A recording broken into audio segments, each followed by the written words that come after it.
Welcome back to Beerfield Fantasy Football Shots. I am your host at Hop BFF, Christopher Hopper. It is Tuesday, November 7th, 2017, and we are here to talk about the news. Before I get started, please follow me on Twitter at HOPPBFF. Follow the Beerfield Fantasy Football Podcast, who is bringing you this news segment at Beerfield FF. We had a podcast drop, I believe, early this morning it was, so you can find that on Google Play, iTunes, Stitcher, wherever your podcast from. Let's get into the news.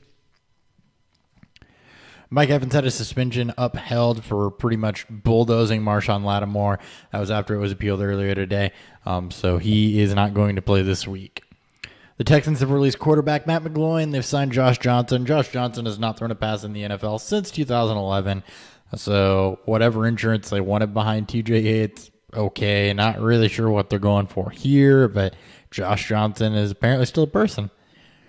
News.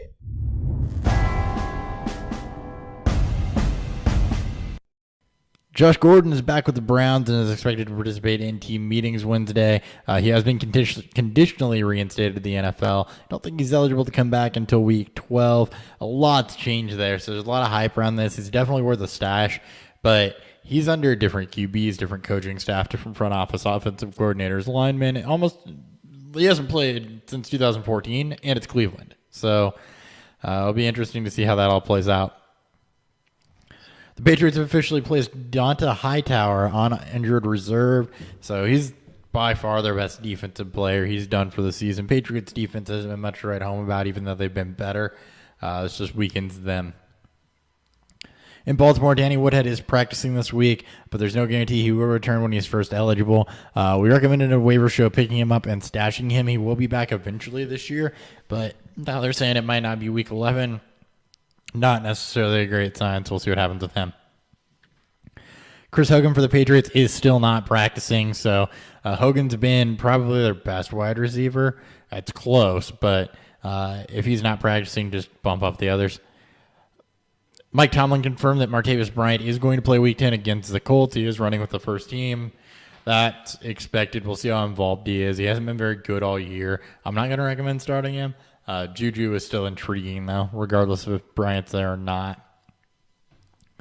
In some good news, the Vikings will activate Teddy Bridgewater this week.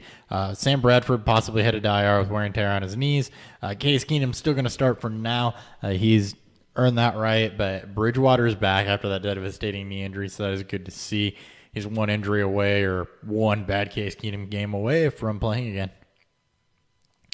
Last night, the Packers' right tackle Brian Bulaga tore an ACL. Just another blow to a team that's ravaged by injuries and is on their downfall. Most Packers players at this point, man, you really got to think about starting them, but lucky for you guys, that's what we're here for.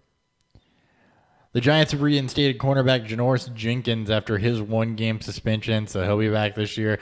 They're playing the 49ers. He should lock up on Goodwin and shut him down. And trouble in Indianapolis. This is by far the most intriguing news of the day, if you can't tell from my energy levels. But Jim Irsay believes that Andrew Luck is the only one holding himself back. Luck is on IR. He's done for the season. These comments from Irsay are sure to create a rift between Luck, his representation, everything like that. This is a major shoulder surgery that he's having problems coming back for. Brissett's playing well enough. If they want to move on from Luck, they may be able to. It's definitely not good, though. And Luck's dynasty outlook just got a lot more convoluted. So definitely a situation to monitor, but this is not good news in Indy. Not good news at all. That's all I got for you to news today. There'll also be a waiver segment dropping. Be sure to tune in. I believe tomorrow it is Dan. Maybe, possible. I don't freaking know. YouTube News Shots, they drop every day, as does whatever special segment we decide to throw at you. Be sure to subscribe to the YouTube channel. Check it out. Leave us comments, reviews, whatever. Check out the podcast, Beerfield Fantasy Football, on iTunes, Google Play, Stitcher, Podbean. Wait, maybe? No. I don't know. Wherever you get podcast at, I'm out.